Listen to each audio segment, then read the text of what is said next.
Good morning from New York. My name is Meg Gardner. I'm the Secretary General of ChildFund Alliance, and I want to welcome all of you today to our session, which is being held in conjunction with an important UN event, the Commission for Social Development. What I'd like to say today is that the topic is very important to us. Our title is Empowering Communities for Inclusive Development, Breaking Barriers, Fostering Social Justice, and Strengthening Resilience. For those of you who don't know anything about ChildFund, we are a global network of 11 child-focused development and humanitarian organizations, reaching nearly 36 million children and their family members in 70 countries. And our members collectively, as the Alliance, work to end violence and exploitation against children, provide expertise in emergencies and disasters to ease the harmful impact on children and their communities, and engage children, families, and communities to create lasting change. The reason why this topic is so important to us is because it talks about social protection.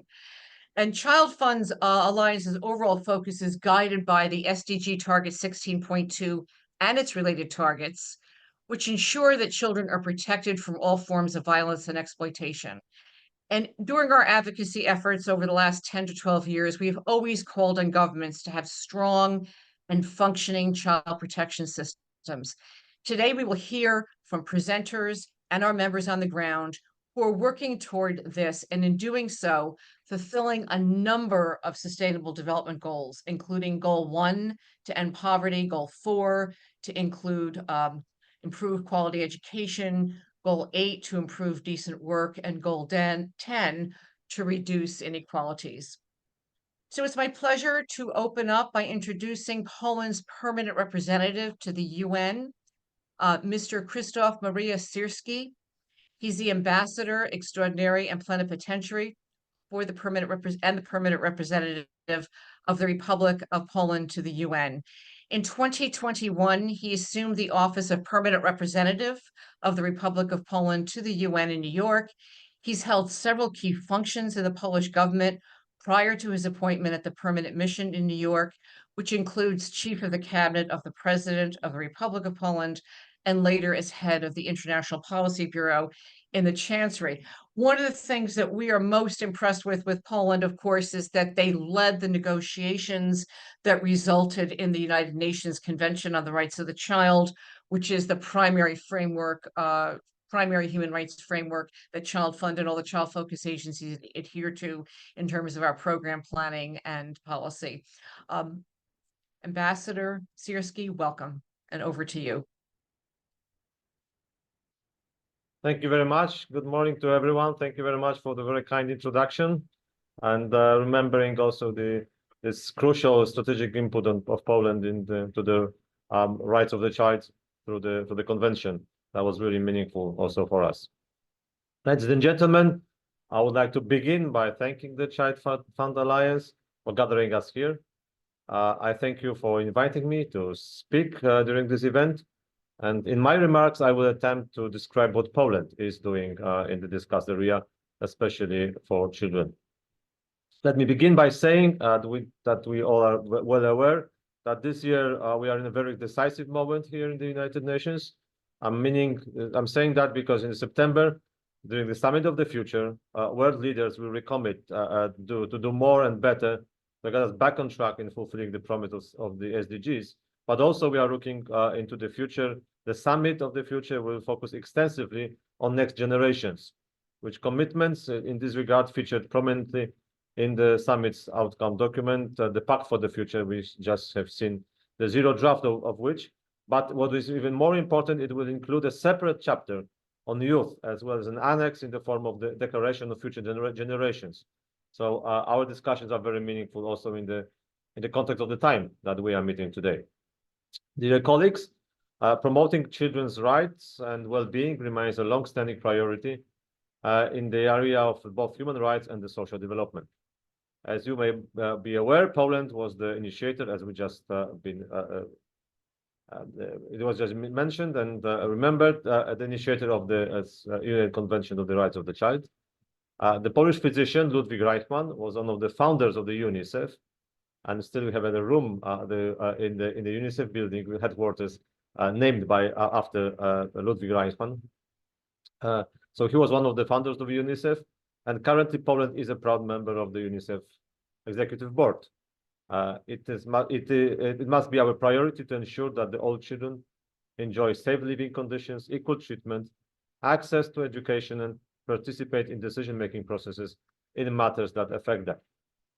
Members of the vulnerable and fragile groups, especially children, remain a priority for Polish humanitarian assistance and development cooperation. Following that logic, Poland continuously supports UNICEF's activities through voluntary contributions on both development assistance and humanitarian aid. The most recent example from the end of 2023 is a voluntary contribution of the UNICEF's activities aimed at supporting the Venezuelan refugees and migrant children living in Colombia. But ladies and gentlemen, let me switch to the second and main point of my presentation, namely to brief you on what we are doing for children at home.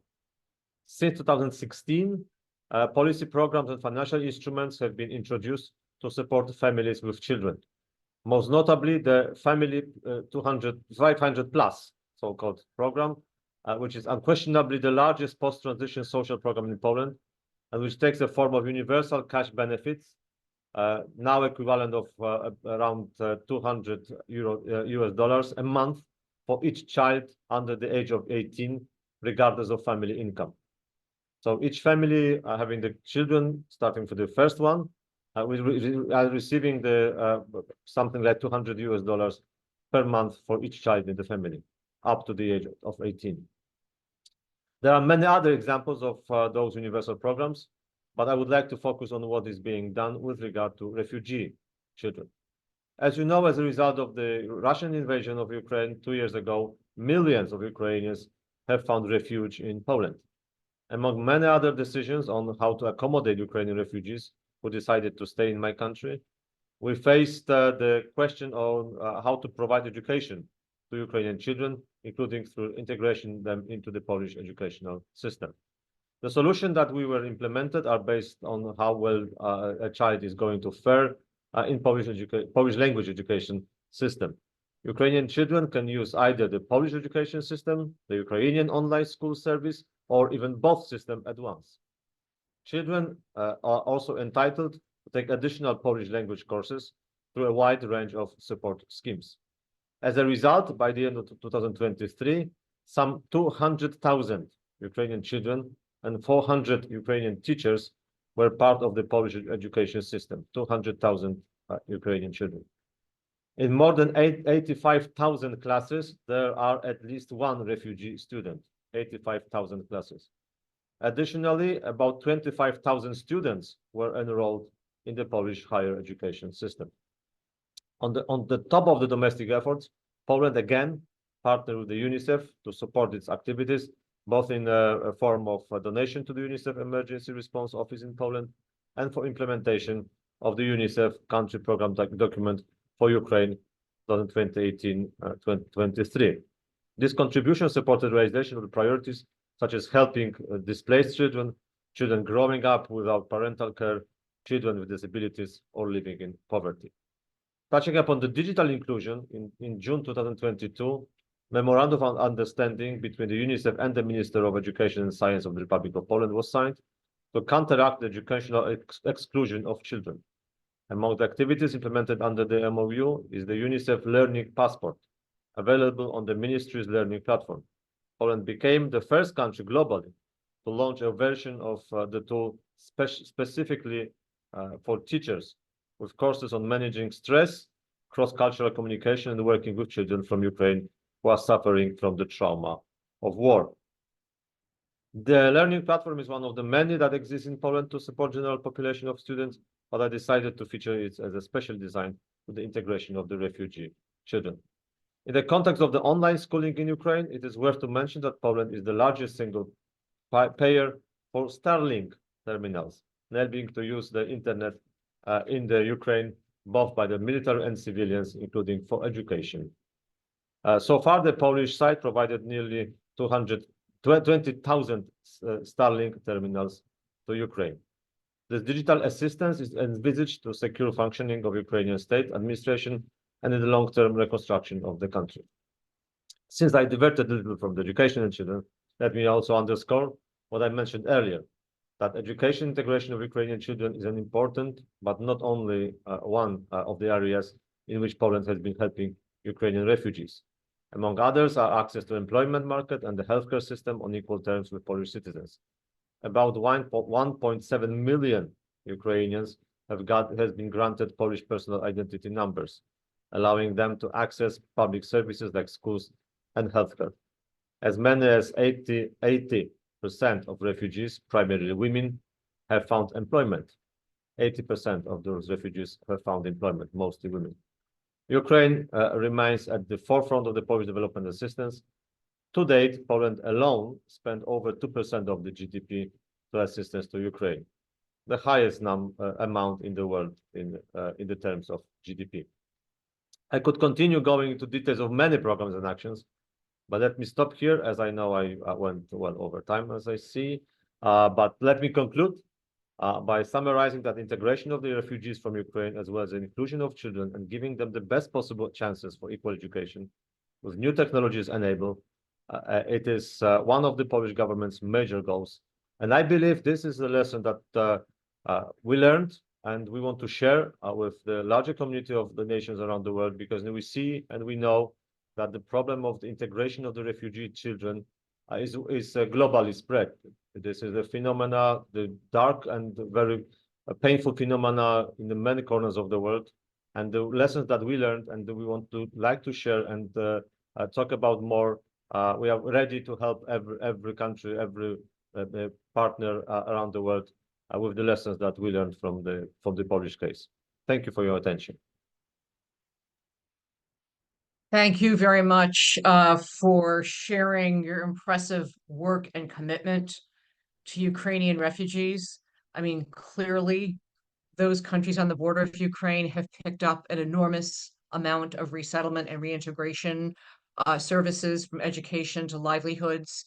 And in the recent months, we've seen Ukraine, the support for Ukraine perhaps diminishing a bit on the global scene, and the fact that you have been committed in such a steadfast way and are serving as a model to other countries in the region is very impressive. So we thank you, and you know that you have our support and appreciation for what you are doing. As you're aware, ChildFund has been working through partners in the Ukraine since 2014 and continues to provide services to a majority of those partners right now, and surrounding countries. So thank you once again. It is my pleasure now to move to our next presenter again, very distinguished individual, Mr. Frank Jarasch, who is the CSocD ambassador for the permanent mission of Germany to the United Nations. This is a position he's been held since August of 2022, when he joined as head of the economic section of the German UN mission in New York. This area deals with a number of key issues that we'll be talking about today: sustainable development, humanitarian aid, climate, environment, health, energy, technology, food security, financing, and education. In addition to this current role in New York since 2022, he has also been the head of the political section at the permanent mission to the UN offices and other international organizations in Geneva for the period of 2014 to 2017, covering issues such as human rights, humanitarian aid, international humanitarian law, and political processes. He joined the Foreign Service in 1996, having studied law in Hamburg, Germany. Mr. Jarasch, welcome. We look forward to your comments. Thank you very much, and good morning to everybody. Ambassador Czerski, Martin Swatek, McGardinier, colleagues, distinguished guests, I'm delighted to have the opportunity today to give opening remarks at this side event on the sidelines of the 62nd session of the Commission of Social Development. I would like to thank the ChildFund Alliance for convening us today in cooperation with the Polish and German permanent mission to the United Nations in New York. And I would like to thank Ambassador Czerski of Poland especially for giving us remarkable insights about the integration of young refugees that fled the Russian war of aggression against Ukraine in Poland. Dear colleagues, in Germany we have a large number of refugees from Ukraine as well, and about 5,000 of them are unaccompanied minors that need special protection by the German state and the respective authorities. They are taken care of by the local youth authorities and are brought in special accommodation in order to protect them and treat them adequately according to their age. In Germany, we have already had to deal with the large numbers of refugees back in 2015 and 16, when more than 1 million refugees arrived mainly from Syria, but from other countries as well.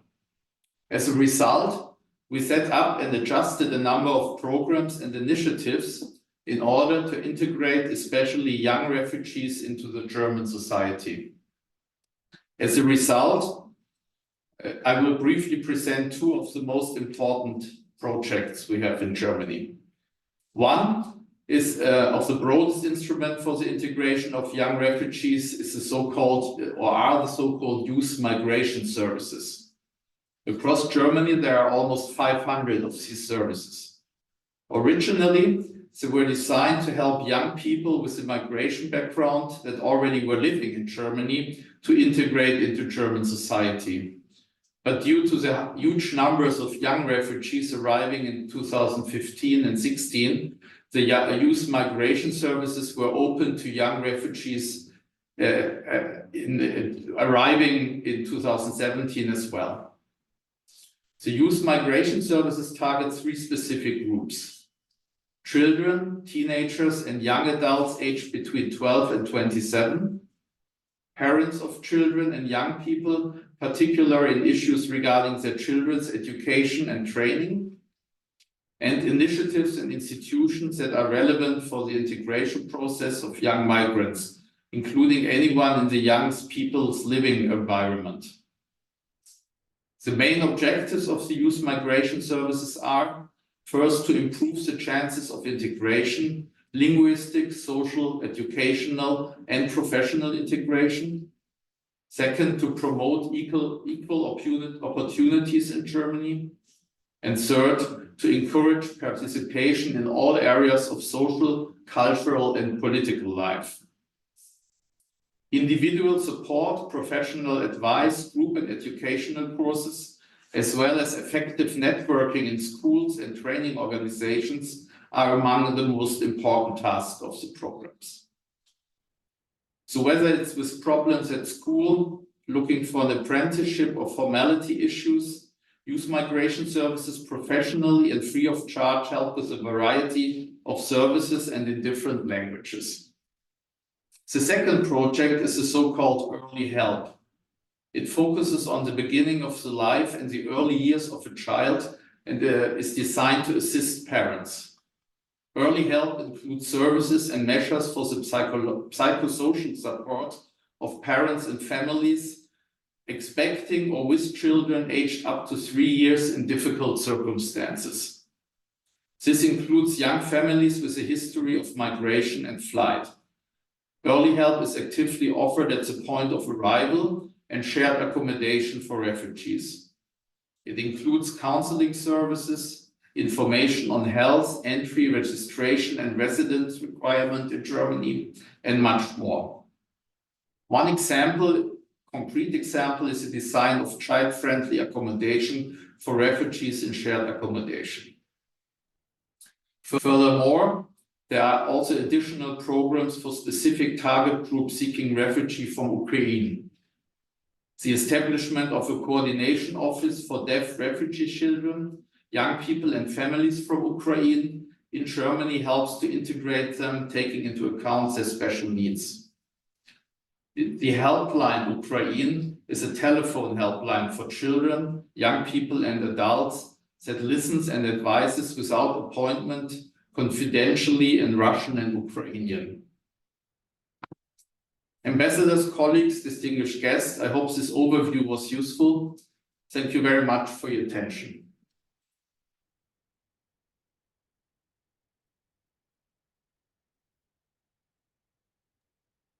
Meg, you're on mute. Thank you very much. That was extremely helpful.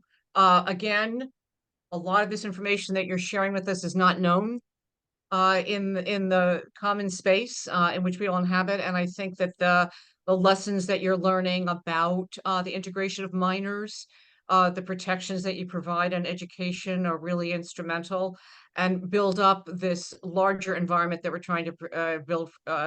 Engage with children, which is building a stronger protective environment and learning about experiences on the ground led by government over a period of time hold a lot of useful lessons for this challenge that we're currently in right now, because we know that the trend that we're seeing, and you mentioned working on this since 2016 with Syrian refugees, we know this is a trend that's unfortunate, but a reality of our current time. So thank you very much to what you and the government of Germany are doing. And as you probably know, we do have a member in Germany who I think are plugged in and very supportive and grateful for your leadership.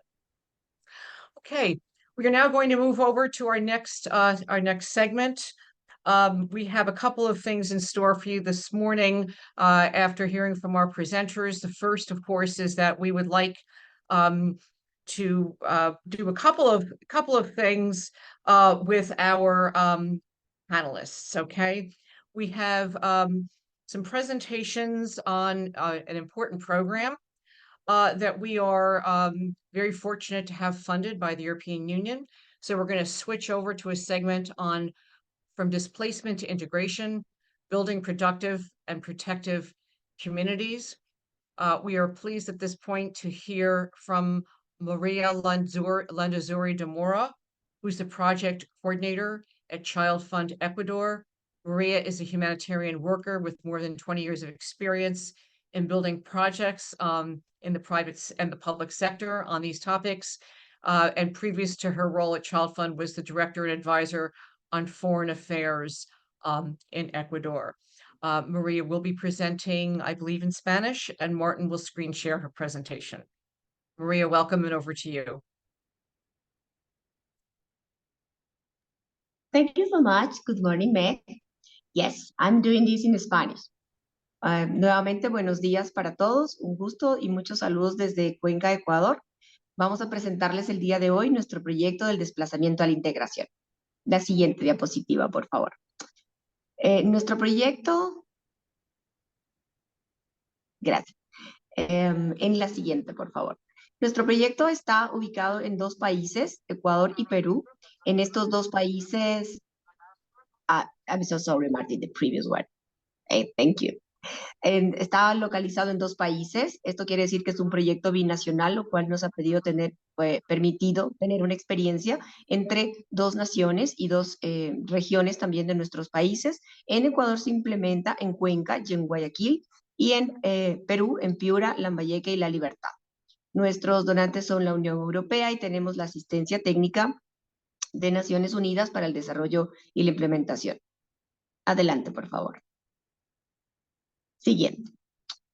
Como ustedes ven, este es un proyecto que está implementado por un consorcio de socios. Es para nosotros importante que ChildFund Alliance sea quien lidera y quien ha liderado esta iniciativa, pero estamos un grupo de expertos en relación a lo que es integración, a lo que es desarrollo, a lo que es ayuda humanitaria. Tenemos dos universidades, la Universidad Católica de Perú y además la Universidad de la SUAY en Ecuador. De parte de Naciones Unidas tenemos un implementador en Perú, que es la misión de UNESCO en Lima, y como organizaciones internacionales estamos WeWork y ChildFund implementando desde la parte más enfocada en la parte social y en la parte de trabajo en terreno. La siguiente, por favor. Pues bien, contarles que nosotros tenemos algunos objetivos entre los cuales pues es un conjunto. La siguiente diapositiva, gracias. Pues bien, estos son nuestros objetivos. Estos son los que nosotros queremos compartir el día de ustedes como buenas prácticas y como logros especiales durante estos 2 años de proyecto, porque hemos comenzado en 2022 y vamos a cerrar ahora en 2024. ¿Esto qué significa? Que nosotros tenemos algunos componentes que desarrollar. El primero, como ustedes pueden ver, tiene que ver con inclusión socioeconómica, donde resaltamos muchísimo la profesionalización y la especialización que se ha dado a los participantes para tener un empleo y una vida digna. El segundo, que vamos a profundizar un poco más en la sesión de hoy, porque es el que tiene que ver con niñas y niños, y se dedica a la inclusión educativa y a crear todos estos espacios seguros, protectores de niños y niñas, estos espacios donde ellos se sienten acogidos, donde se sienten además un ambiente y un entorno que no solo depende de los niños, depende también de sus padres, de cómo están los maestros y cómo ellos pueden crear estas condiciones para el desarrollo de esos niños y niñas. Y el tercer objetivo, que tiene que ver con protección en el desarrollo y que posiblemente es el que engancha a los demás componentes, ya que tenemos que construir unas comunidades que son hospitalarias, que son solidarias y que reciben bien a las personas que vienen de otros países, así como también afrontan o pues viven procesos de migración de manera positiva. Debo hacer aquí una pausa para decirles que nosotros tenemos en nuestros grupos objetivo personas que son migrantes de Venezuela, tenemos también otras nacionalidades de migración como colombianos, como personas también de Perú, porque obviamente tenemos algunas personas que cruzan la frontera donde trabajamos, pero mencionar que hay un importante impacto en cuanto a personas que salen del Ecuador, personas que dejan nuestro país y que quedan las familias atrás. Esto significa también que hay un grupo de niños, de niñas, familias que quedan pues divididas y a las cuales debemos cuidar, debemos apoyar porque también están afectadas por el desplazamiento. Siguiente diapositiva, por favor. Ahora van a ver ustedes en este gráfico nuestros grupos objetivo. Como ustedes pueden ver, trabajamos mucho con adultos, esto en relación a los medios de vida dignos, los 720 emprendedores. Tenemos también un objetivo importante en cuanto a los niños y niñas en las unidades educativas para que ellos reciban todo este entrenamiento. Otro grupo en el cual nos hemos enfocado porque considerábamos esto que yo mencioné. Si no está el ambiente muy sostenido, el ambiente muy estable para el desarrollo de los niños y las niñas, es difícil que las condiciones de aprendizaje, de desarrollo de habilidades cognitivas, sociales de los niños suceda positivamente y por eso están involucrados también los maestros, los funcionarios públicos y en general la comunidad de acogida. En el siguiente diapositiva, por favor. Van a ver ustedes nuestros resultados, las personas a las cuales nosotros hemos alcanzado. Hemos querido dejarles allí un tablero de indicadores. Siguiente, por favor. Y en este tablero que ustedes van a ver en un momentito, creo que no cambia todavía la diapositiva 7. Gracias, muy amables, gracias. En este tablero que ustedes van a ver los números, pero como ya los pueden ustedes ver, yo más bien me voy a referir al impacto en las vidas de estos niños. Cada uno de estos números significa una persona alcanzada por acciones, una persona alcanzada por formación, una persona alcanzada con un mensaje que puede hacer una diferencia en cuanto a su desempeño, a sus actividades y a sus habilidades de vida. Estando en un país y en un contexto extraño, tanto quienes llegan como quienes se van necesitan mucho más de este soporte y ahora hoy les voy a compartir con ustedes aquellas de esas líneas de trabajo específicas. Siguiente diapositiva, por favor. ¿Cuál es el valor agregado para los niños y niñas? En cuanto al valor agregado y la educación inclusiva, nosotros identificamos que la forma en que llegamos a esta población tiene que estar construida por padres y madres, cuidadores de los niños, docentes, maestros, que son quienes se hacen cargo de su formación, de su educación, y además la misma familia junto a niños, niñas y adolescentes. Para esto, el trabajo en inclusión educativa tiene que ver con establecer mejores mecanismos de protección, trabajar en los ambientes seguros y protectores para los niños y las niñas y hacer mucho más incidencia en cuanto a la salvaguardia infantil, que consta en muchos instrumentos internacionales, que varios países tienen las leyes construidas. Sin embargo, no hay esa implementación en terreno, no llegamos todavía hacia los sectores más vulnerables a las escuelas rurales. Y abordar la violencia basada en género, que ha sido todo un desafío, especialmente post pandemia, en cuanto a los derechos sexuales y reproductivos, en cuanto al respeto a la diversidad y la misma educación para la vida en lo que tiene que ver con género. En la siguiente diapositiva les mostramos ahora nuestro valor agregado en cuanto a la educación digital. ¿Qué significa esto? Esta educación digital.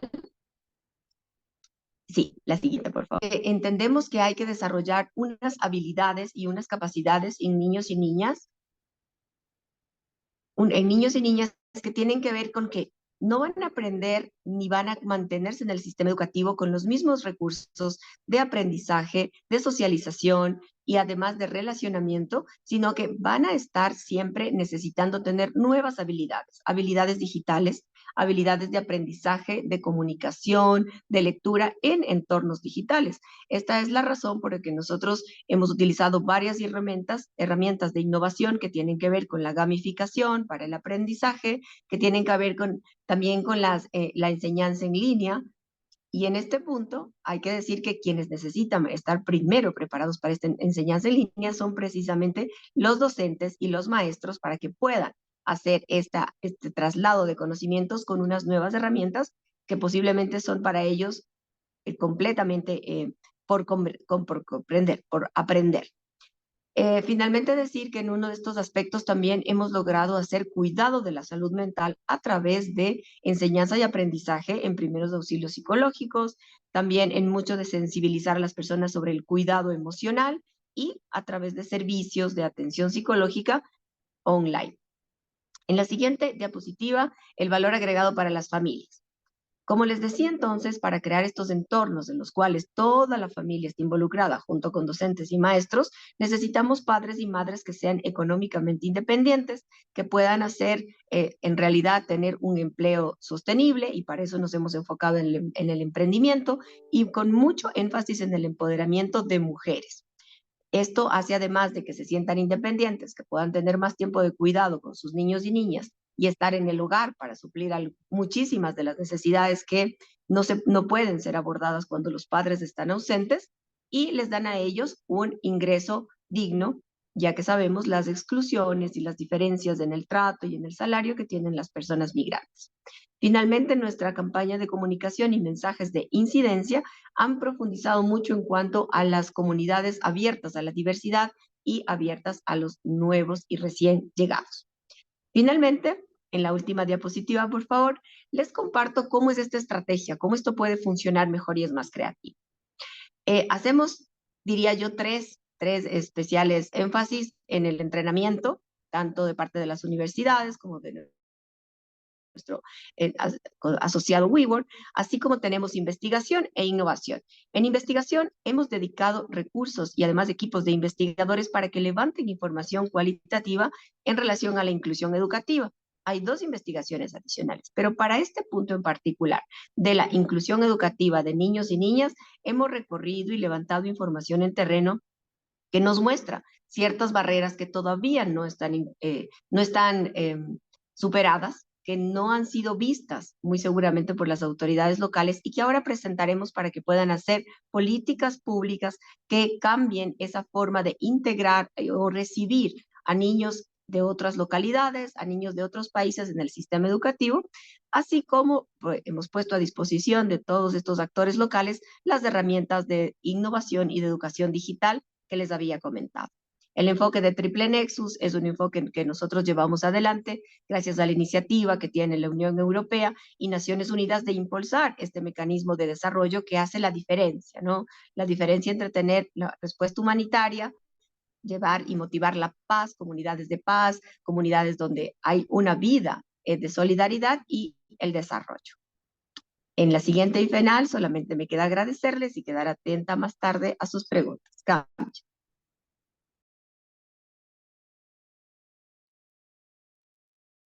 Thank you very much. We will have an opportunity to go more in depth into this program, which is financed by the European Union and implemented by UN Ops and other UN agencies during the panel. But we appreciate your remarks, the holistic component of the program, especially its support to parents alongside with young people. So thank you for sharing that and also for pointing out that triple nexus approach, which is becoming increasingly important to ChildFund in its programming.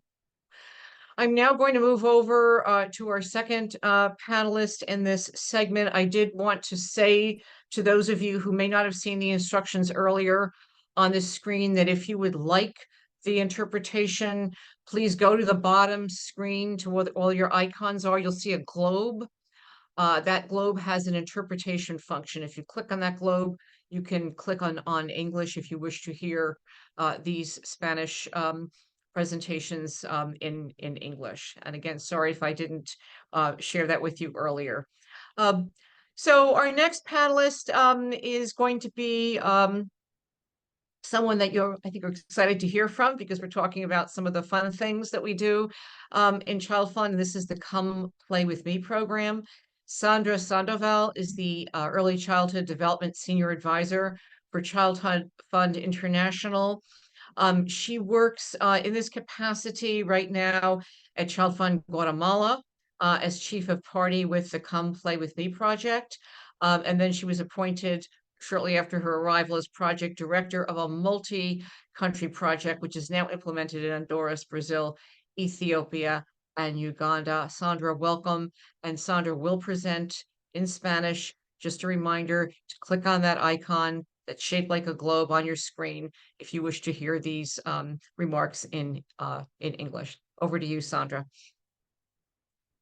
Hola, muchas gracias. Buenos días a todos. Es un placer para mí compartir brevemente un poco sobre lo que el proyecto Juega Conmigo ha implementado y hemos alcanzado como aprendizajes y cómo hemos podido llevarlo a escala a diferentes países en donde ChildFund International tiene presencia. Este proyecto, quisiera contarles que es financiado por la Fundación Lego, tanto en el capítulo de Guatemala como México y como en el proyecto multipaís, que como me mencionó, se implementó en Honduras, Brasil, Etiopía y Uganda. Este proyecto, contarles que inició en 2019 con el objetivo de que los niños y las niñas de 0 a 4 años alcanzaran sus hitos de desarrollo y que se convirtieran en aprendices creativos a través del juego significativo.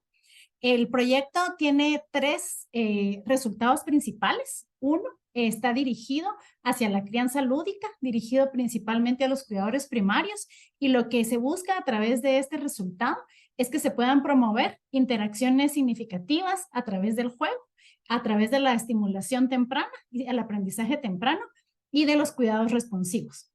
El segundo está orientado al fortalecimiento de la capacidad técnica del personal que implementa los proyectos, tanto desde las socias locales con quienes trabajamos en ChildFund, como también del personal técnico de las instituciones de gobierno, de municipalidades y de algunos otros socios potenciales con quienes podemos establecer alianzas. El objetivo es que ellos tengan esa habilidad técnica para poder implementar diferentes modalidades a través de sesiones grupales, a través de visitas grupales, de visitas domiciliarias, pero también a través de modalidades remotas que más adelante les voy a contar cómo transicionamos desde una modalidad totalmente en persona hacia una modalidad 100% remota. Y finalmente, el tercer objetivo, el tercer resultado que nosotros buscamos alcanzar es el apropiamiento, ¿verdad? Cómo las instituciones gubernamentales, las socias locales y algunos otros socios pueden adoptar estas modalidades de crianza lúdica, de primera infancia, que se basan en el aprendizaje a través del juego, y cómo podemos ir aprendiendo mutuamente y mejorando continuamente la implementación de estas modalidades para poder lograr la calidad que es tan necesaria en los proyectos de primera infancia. Como les mencionaba, este proyecto inició en 2019 y como todos sabemos acá muy bien, pues en 2020 tuvimos que hacer ajustes bastante grandes a los proyectos, bueno, en realidad a nuestra vida, derivado de los confinamientos por la pandemia de COVID-19. Entonces, a partir de 2019, principalmente en América Latina, en muchos países hubo confinamientos, pero América Latina fue una de las regiones en donde los confinamientos y el cierre de las escuelas y de los centros de estimulación temprana fue más largo. Entonces, por esa razón, desarrollamos una modalidad alternativa. Y esta modalidad alternativa incluyó 4 acciones principales. Yo menciono nuevos enfoques también, porque a partir de eso los distintos países han ido complementando pero las 4 acciones básicas fue el desarrollo de una modalidad remota. Nosotros le llamamos el radioteatro, aprendemos y jugamos en familia, así como ciertos materiales de apoyo como cuentos infantiles, mensajes de texto que se enviaban a las familias, recordándoles tanto que escucharan el radioteatro como que buscaran atención para la prevención o tratamiento del COVID-19. También el desarrollo de cursos en línea para que pudiéramos lograr que el personal técnico de las organizaciones con quienes estamos trabajando pudieran desarrollar y pudieran implementar los mensajes y darle seguimiento a las familias. Y el resultado que no cambió ha sido el de las alianzas, el del aprendizaje continuo y el de la mejora continua, para que cada vez los programas y las intervenciones de primera infancia y desarrollo infantil temprano pues logremos que sean más efectivas y que siempre podamos utilizar como eje común el aprendizaje a través del juego para que tanto los cuidadores como los niños y las niñas puedan desarrollar prácticas positivas y un ambiente familiar más de mayor aprendizaje y en la época de COVID, sobre todo también el manejo del aprendizaje socioemocional que fue tan visible durante esta temporada. Entonces, con este proyecto, nosotros hemos logrado, iniciamos en Guatemala y luego se logró escalar a México, a Honduras, a Brasil, a Etiopía y a Uganda. Acá pueden ver parte de nuestro alcance. En cuanto a niños y a niñas, hemos alcanzado a 75,895. En cuanto a cuidadores primarios, que definimos que es la persona adulta con quien más pasa tiempo el niño o la niña, tenemos 65,774 y 1,765 facilitadores. Este proyecto, como les digo, pues se ha implementado en todos estos países y el factor común que ha tenido este proyecto y lo que no ha cambiado en estos 6 países es el radioteatro Jugamos y Aprendemos en Familia. Ya les mencionaba que lo creamos en Guatemala en 2020. Lo hicimos en apoyo con 2 organizaciones socias de ChildFund Guatemala, que son la Fundación Isabel Gutiérrez de Bosch y el Centro ProSame. El Centro ProSame significa Centro Pro Salud Mental, porque desde el inicio sabíamos que era muy importante que lográramos manejar el estrés o tratar de apoyar en cuanto al estrés de las y los cuidadores, porque sabíamos que este estrés elevado podía derivar en ciertas actitudes negativas o incluso llegar al maltrato de niños y niñas. El formato es una telenovela, como le llamamos en América Latina, o una soap opera en inglés, en donde 3 familias interactúan y se aconsejan sobre actividades de crianza lúdica. Actividades muy básicas que están muy relacionadas a los oficios domésticos, a las tareas diarias que llevamos con los niños y con las niñas en nuestros hogares. Les quisiera comentar que elegimos la radio porque en aquel momento muchos de los recursos que estaban disponibles para cuidadores se basaban en aplicaciones web o en aplicaciones de smartphones, que para ese entonces el acceso a estos recursos en las comunidades rurales en donde nosotros implementamos los proyectos no era muy alto. Incluso la conectividad a internet era bastante baja, por lo tanto sabíamos que nuestra oferta tenía que llegar a través de algún medio tradicional, que sabemos que en las épocas de emergencia es a donde recurrimos fácilmente para escuchar las noticias más rápido. El radioteatro está dividido en 30 spots que a su vez están organizados en 6 grupos. Los primeros 5 hablan sobre el COVID-19, cómo prevenirlo. Los siguientes 5 sobre los elementos del cuidado cariñoso y sensible. Los siguientes 5 sobre desarrollo motor, del lenguaje socioemocional. Y cada spot tiene más o menos 2 o 3 minutos de duración. Para llevarlo a los demás países, hicimos un proceso de adaptación en donde le agregamos más mensajes de aprendizaje socioemocional, pero también lo contextualizamos para que en cada país los personajes y los lugares en donde se encontraran las familias fueran relevantes al contexto. Entonces cambiamos nombres, los nombres que son acá en Guatemala muy tradicionales se cambiaron a nombres muy tradicionales de Uganda, a nombres muy tradicionales de Etiopía, de Brasil, Honduras y México. Las canciones, las rimas, las adivinanzas, todos los recursos que incluye el radioteatro también se contextualizaron para que el fuera más relevante para las diferentes poblaciones. Y una de las acciones por las cuales consideramos que este proyecto ha sido muy importante para la inclusión de las familias es que lo logramos traducir bueno, está disponible en español y en portugués, pero además en 19 idiomas locales. Esta medida hemos encontrado que es una medida muy bien aceptada porque hemos logrado llegar a poblaciones que tradicionalmente no reciben mensajes en su propio idioma.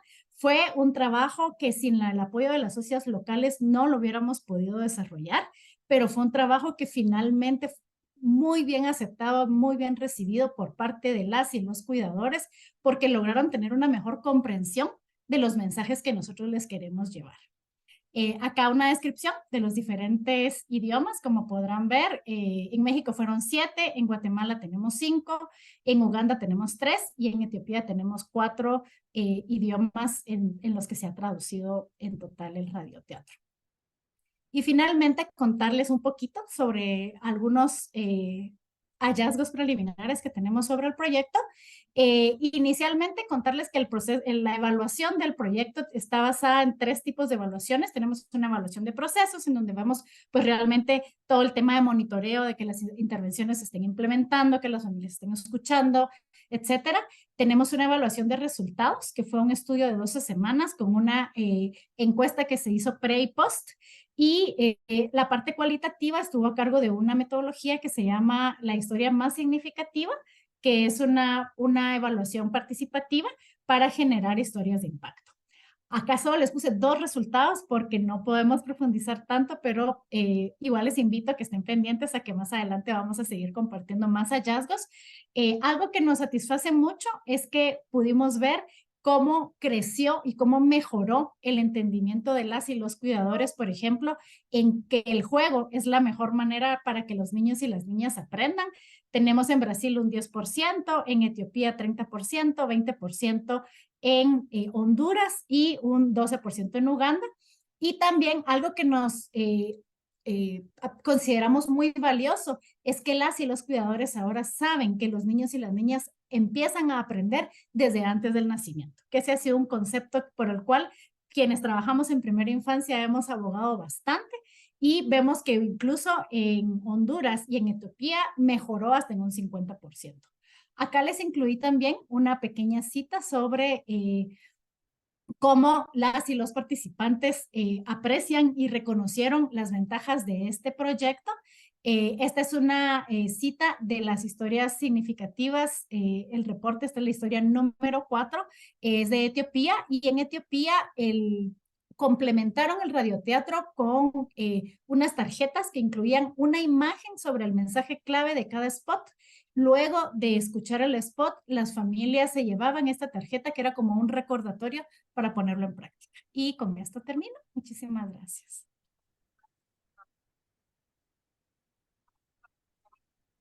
Okay. Thank you very much, Sandra, for that presentation. We will have these made available in our follow-up package for people who wish to get more details. In the interest of time, we're going to move right over to our children's videos and then our panel. I would like to advise you that the Polish ambassador did have to leave early, but if there are any questions that people had for him, they can be directed to my colleague, Martin. Martin will put his email address in the chat box. Martin, I turn this over to you now so we can hear from the young people and then move right on to our panelists. And before I do so, I do want to thank the LEGO Foundation for the support of this program that we just learned about with Sandra, and we'll hear from the LEGO Foundation during our panel remarks in a few minutes.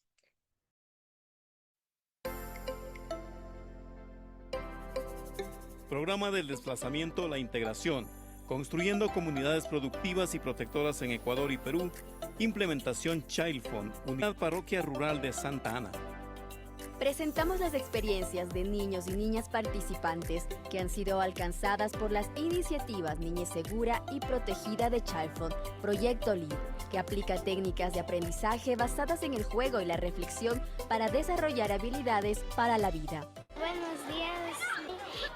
Yo recuerdo que tenemos que respetar a las personas como son, por las culturas. También aprendimos de ser amables con los demás. También aprendimos de no, o sea, de comer cosas saludables para nuestro cuerpo. Está todo, o sea, lo que más me gustó es de que nosotros, o sea, de las culturas de la costa, sierra y oriente, hay muchas culturas que nosotros tenemos que respetar, cómo se visten y cómo son. De que hay que respetarnos a nosotros mismos y a las personas que nos rodean. Cada uno tuvimos que escribir lo que más no nos gustó de nosotros mismos. Un poquito nerviosa de que no me aceptaran y de que tengo que expresarme a mí misma para poder que las personas me entiendan. Yo les quisiera decir de que sean confianza en sí mismos y de que nunca pierdan el niño interior que tienen dentro. Que ellos estudien mucho y que nunca se olviden los padres. También que deben leer mucho para que sean alguien en la vida.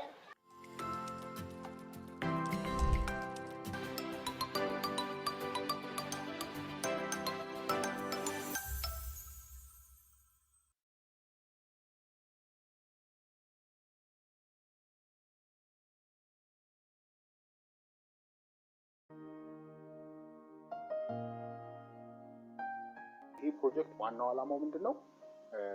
የተለያዩ መንገዶችን በመጠቀም ወላጆች ከልጆቻቸው ጋር ጨዋታ እንዲጫወቱ በቤታቸው ውስጥ ማስቻል ነው። 6 ዓመት በታች በጣም ወሳኝ የእድሜ ክልል ነው። የልጆች ሁለንተናዊ እድገትን ለማበልጸግ በተለይ ከ8 ዓመት በታች ያሉ ልጆች ጋር የሚጫወቱበትን እድል መፍጠር። መጀመሪያ እጅ እንዴት ነው የምትታጠበው? በሳሙና በደንብ ሙልጭ አድርገህ ሙልጭ አድርጎ ይታደረግ።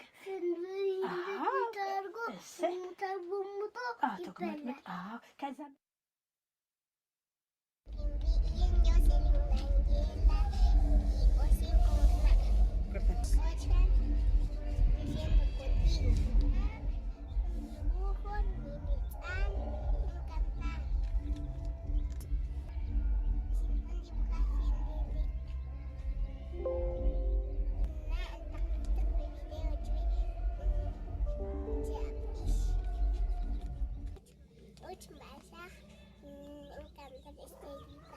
Estrellita, ¿dónde estás? Me pregunto qué serás.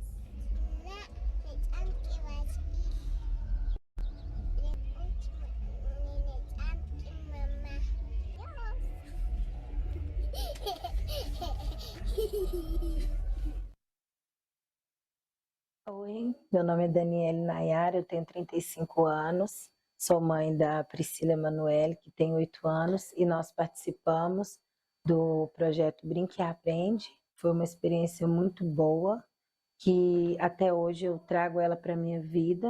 Eu tirar um tempo para ouvir, para conversar, para brincar, e brincando ali eu ia ensinando, sabendo das informações através do Facebook, reuniões de pais que nós tivemos e alguns encontros. Hoje eu e as minhas filhas, assim, a gente brinca muito, a gente conversa, a gente sai, e aí no momento que a gente faz um lanche, eu pergunto como que foi o dia a dia delas, o que elas fizeram no momento que eu não estava em casa.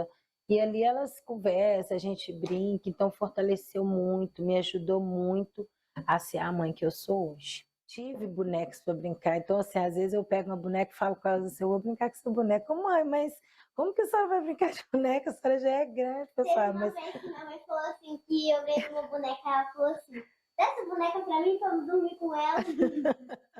Feliz quando eu brinco. Aprendo a pentear o cabelo da minha boneca, colocar fraldinha, roupinha, aprendo muita coisa boa. Aprendeu também a dividir aqui, não foi? Na casinha. Dividir. Tem que compartilhar, não é? Com o coleguinha, os brinquedos. Eu aprendi que as crianças têm que brincar, se divertir. Hola, soy Sayana Gómez Ortega. Yo participé en el programa de Lego y lo que más me gustó los audios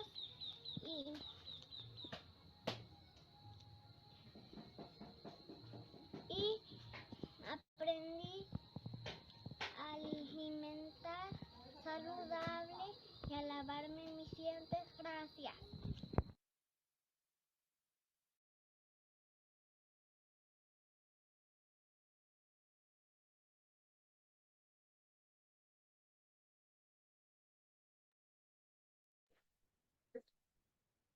Okay, I think we're now ready to move to our panelists. I would like to, at this point, invite Andrea from the Legos Foundation to join us.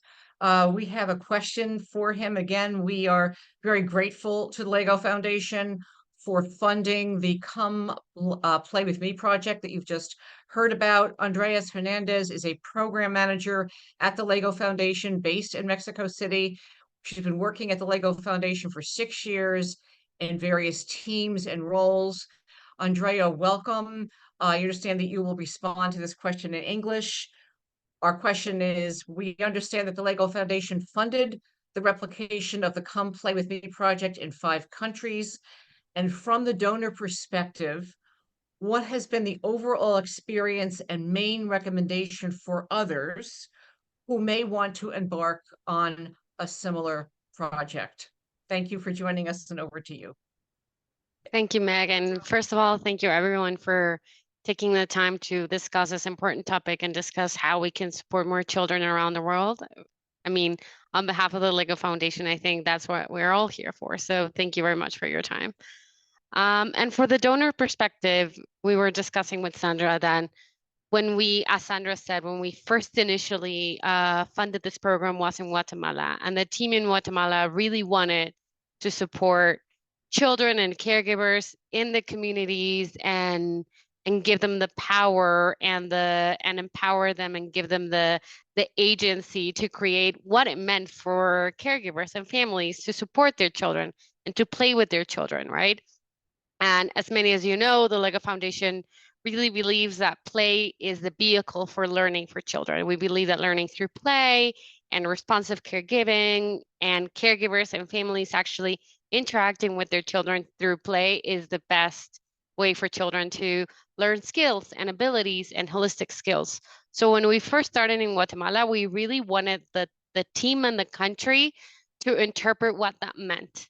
And this is what Sandra said, like, it was inspired in telenovelas and soap operas because it was a way to get the message out there, to inspire parents to hear about parenting skills and parenting tips and ways of playing with your children differently.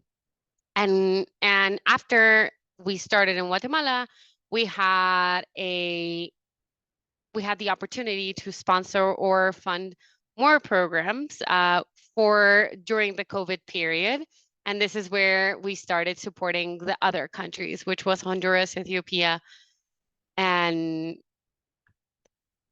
the other countries. And what we thought as a Lego Foundation was, why don't we support the same organization so that they replicate the information? It wasn't meant to be created. And I think this is how funders start working, because we always believe in like creating everything from scratch and creating everything new. But if we already had a project that really worked in Guatemala, we could use the Guatemala country and the Guatemala team to support the rest of the countries. And this is how it got replicated. And it worked really well. It worked really well in Brazil and Honduras and the rest of the countries.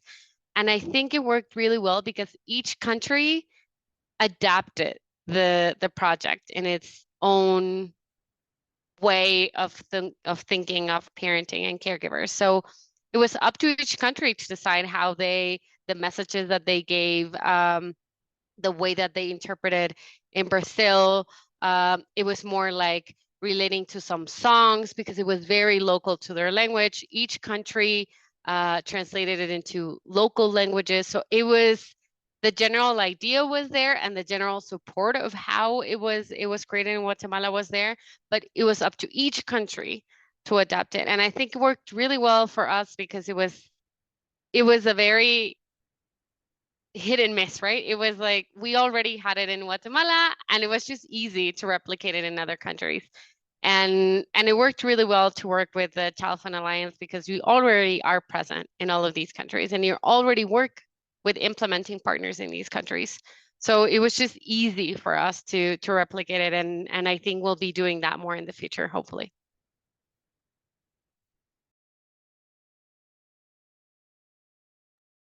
Andrea, thank you very much. And thanks again to Lego for your support.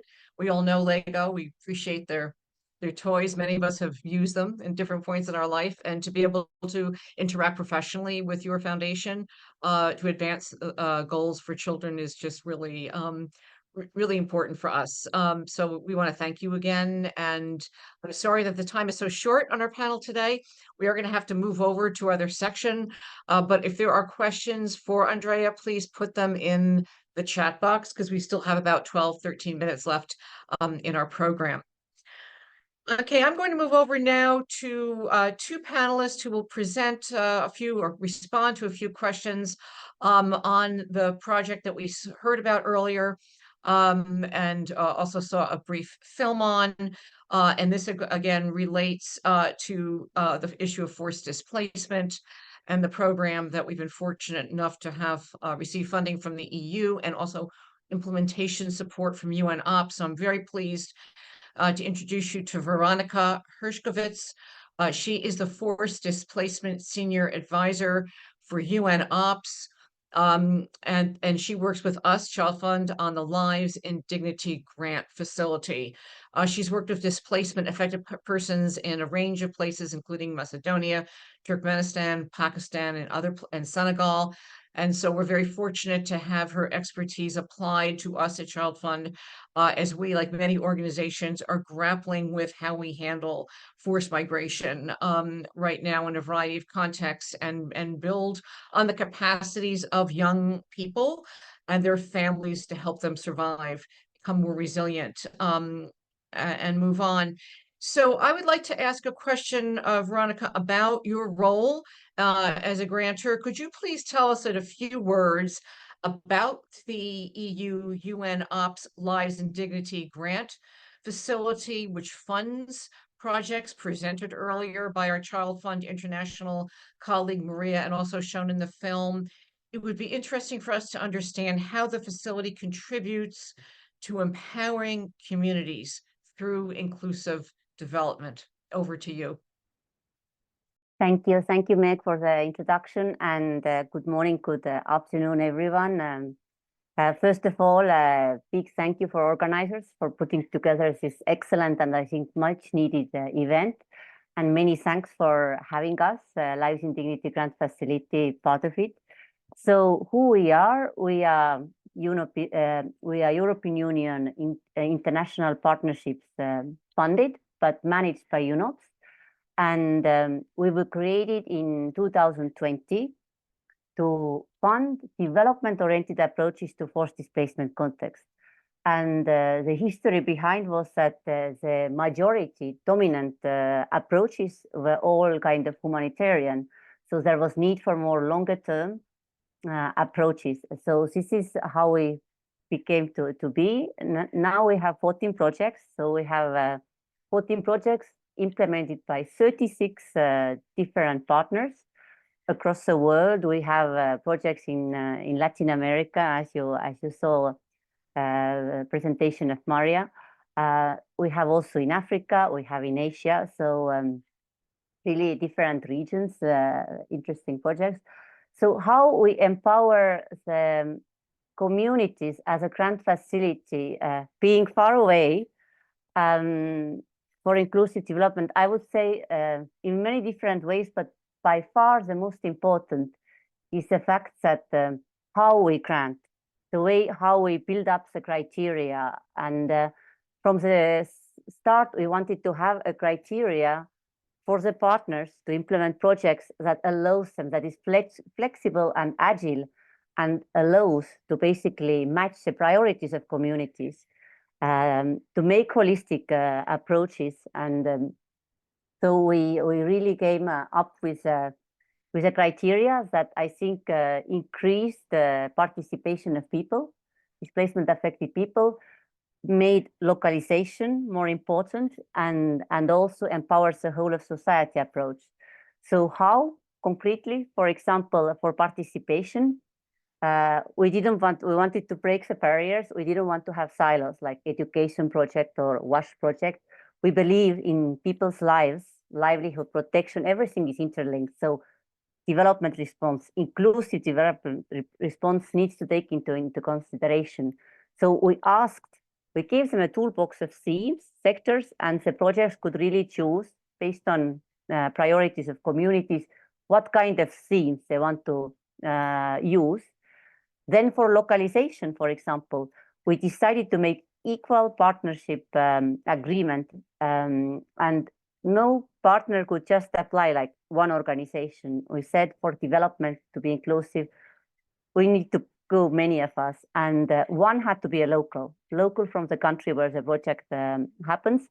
And we didn't want to have like sub-grantee and grantee, that international is grantee and locals are sub-grantee, which often happens. So basically, the facility has a direct relationship with all the grantees, all 36 partners, to increase the decision-making power of local actors. And finally, I would say the whole of society, we incentivized, meaning that, again, speaking about barriers, a lot of projects before used to be international organization, international NGO, local NGO, and we wanted to have beyond of non-profit. So to have private sector, to have authorities, to have research actors. And what did we do? We basically, the projects who in meaningful way incorporated these actors, they got additional points in call for proposals. So these are just few things we thought through and we implemented to assure that whatever the projects will emerge, they match the realities of the people and affected populations. So thank you. Thank you very much. And the focus on locally led development, which came out very prominent in your remarks, is an area that we are increasingly working on and learning from. You know, there is a shift in our sector more toward working with local actors, a shift away from large bureaucracies in the north, more responsibility, funds and technical support going to the global south with local partners. A key feature of our current strategy, but also moving forward. Really eager to learn, you know, how donors are looking at this, how members are fulfilling this responsibility. And so I want to just thank you for bringing that out and know that we're on a learning curve, but very grateful for any guidance that you can provide. And thank you for the support that you've and trust that you've provided entrusted in ChildFund. Thank you. Now, we have time for one more question on this segment. ChildFund is very lucky to have had a new member, a recent member join us. WeWorld joined ChildFund Alliance in 2020. And since that time, we have been greatly enriched, working on more programs to serve more children through a variety of ways, including humanitarian work and the kind of work that we're learning about today, which is forced migration. And so I'm going to invite, as our final panelist here, Corrado, who is working with ChildFund. Corrado Scopetta is the country representative for WeWorld, a member of ChildFund Alliance. Corrado has been working for almost 20 years in the management of international cooperation projects, with a focus on economic, social, and cultural rights and, of course, human rights. Now, most of you know, if you're familiar with ChildFund, you know we place a very high value on partnerships and working with others. We know that that is also a responsibility to figure out how do you work most effectively with a lot of partners to get things done. So our question for Corrado is, could you describe some of the advantages and the challenges of carrying out binational projects with implementing partners? And in this case, you're working with 5 implementing partners. Corrado, over to you. Sí, claro. Bueno, muchísimas gracias a todas y a todos por la oportunidad de presentar el trabajo que hacemos. Gracias también a María, que lo ha presentado de manera tan excelente. Pero sí, el desafío verdadero de este proyecto es lograr poner, sea las comunidades de acogida, que las comunidades al centro que las personas al centro de nuestro enfoque, de nuestro trabajo.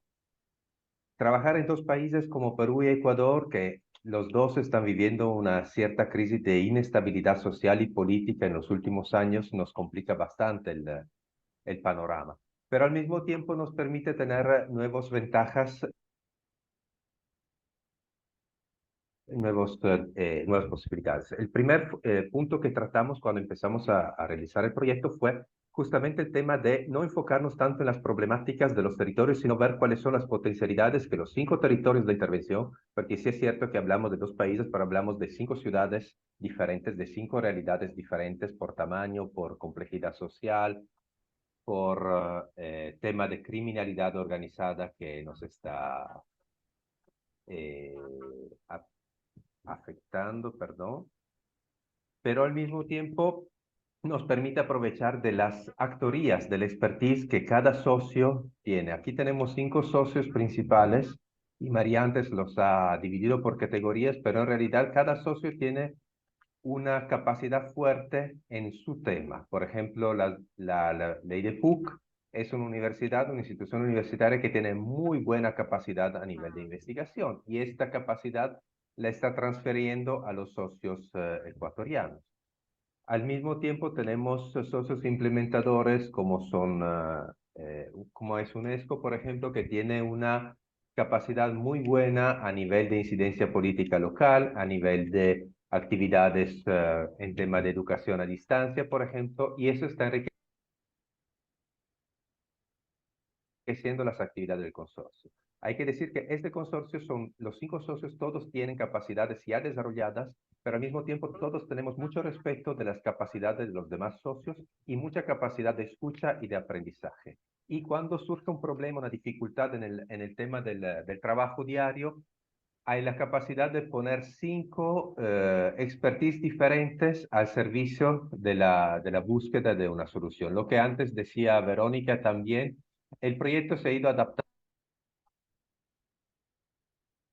a contextos con mucha flexibilidad y agilidad, y esto agradecemos mucho a UNOPS que nos ha permitido hacer pequeños cambios en nuestras estrategias. Podríamos decir que nuestra estrategia ha sido una estrategia adaptativa a los contextos diferentes, a lo que hemos encontrado y a cómo hemos venido desarrollando las diferentes actividades. Uno de los factores clave que yo veo es el factor tiempo, que quizá nos va a faltar un poco de tiempo en aras de una búsqueda de sostenibilidad, porque el desafío de transitar de la emergencia al desarrollo seguramente es un desafío que no es pequeño y que quizá los 24 meses del proyecto son suficientes para un proyecto de emergencia, pero no al mismo tiempo para un proyecto de desarrollo. Entonces estamos intentando buscar las formas de garantizar la sostenibilidad económica, institucional, social, porque hemos involucrado, en este proyecto se han involucrado un gran número de actores locales, desde las autoridades locales a ONGs locales, a ONGs internacionales que operan en el territorio, a universidades. Por ejemplo, uno de los temas que se me ocurre pensar es la solución creativa, podríamos decir, que hemos encontrado en Perú para el apoyo psicosocial a los migrantes, especialmente a los niños que atienden a los colegios. La legislación peruana obliga a cada colegio a tener un psicólogo que se ocupe de los estudiantes, pero esto no es aplicado, no se aplica en ningún momento, especialmente en los colegios públicos que además son muy grandes. Entonces, gracias a contactos con universidades locales, hemos podido incorporar en el proyecto algunos pasantes de los últimos años de la carrera de psicología de diversas universidades. Ahora nuestro desafío es que esto, que evidentemente es un parche, no logramos hacer una incidencia para que cada colegio tenga su psicólogo, pero esto lo vamos a transferir a las direcciones regionales de educación para que este modelo de convenio que hemos suscrito con las universidades sea replicado por las autoridades locales. Este tipo de sostenibilidad que estamos buscando es lo que nos permite mirar a futuro con bastante optimismo, aunque sabemos que en 24 meses estamos poniendo algunos parchecitos, ¿no? Pese a que los resultados en muchos casos son muy buenos. Pero sí, este es el enfoque que estamos dando y esta situación que hemos encontrado en Perú, al mismo tiempo estamos viendo si es replicable en Ecuador, porque evidentemente el contexto social, el marco normativo de cada país es diferente. Pero estamos tratando de buscar una sostenibilidad de nuestras acciones que vaya más allá de los 24 meses del proyecto, tratando también superar lo que es, en este momento hemos llegado a un buen relacionamiento con las personas que trabajan en las instituciones públicas y privadas de los dos países, pero lo estamos tratando de transformar en una sostenibilidad institucional a través de convenios y a través también de los estudios que se están realizando en el marco del proyecto, que identifican las debilidades, pero al mismo tiempo nos tratan de dar respuestas y soluciones. Porque como bien mencionaba María, uno de los enfoques del proyecto es el triple nexo y hemos intentado darle también simultánea entre la respuesta a la emergencia y la construcción del desarrollo y de la paz, ¿no? Cosa que normalmente en los proyectos de emergencia que se desarrollan en los países no hay, porque hay un enfoque muy fuerte hacia la emergencia, hacia la entrega de kits, hacia la respuesta humanitaria, y se deja de un lado o a los últimos meses del proyecto este intento de transferencia de capacidades y también, digamos, de empoderamiento de las organizaciones locales. Muchísimas gracias.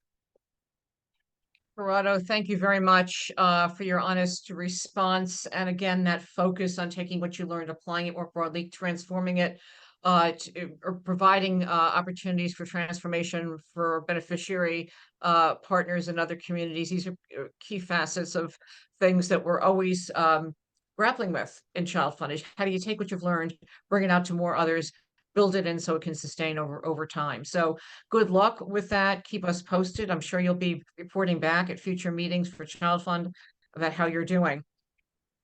Unfortunately, our time is up. I want to thank everyone for staying on for so long. I'm sure you have other commitments. Just 3 things to say. First of all, a huge note of thanks to both Poland and Germany for co-hosting this event today. We were very pleased that representatives from governments were able to come on and share opening remarks.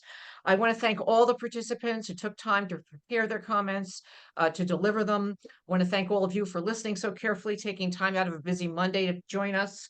I want to remind you that we will be sending out an edited version of this recording in another week's time, and we'll do our best to include some of the PowerPoints.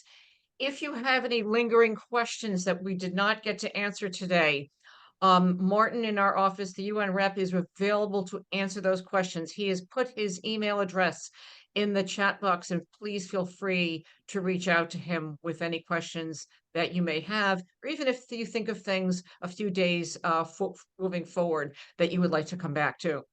So once again, huge note of thanks. Material coming in another week or so. Best of luck to all of you and the great work that you're doing on the ground. Glad we were all connected through Zoom. Have a good Monday and let's stay in touch. Thank you. Bye for now.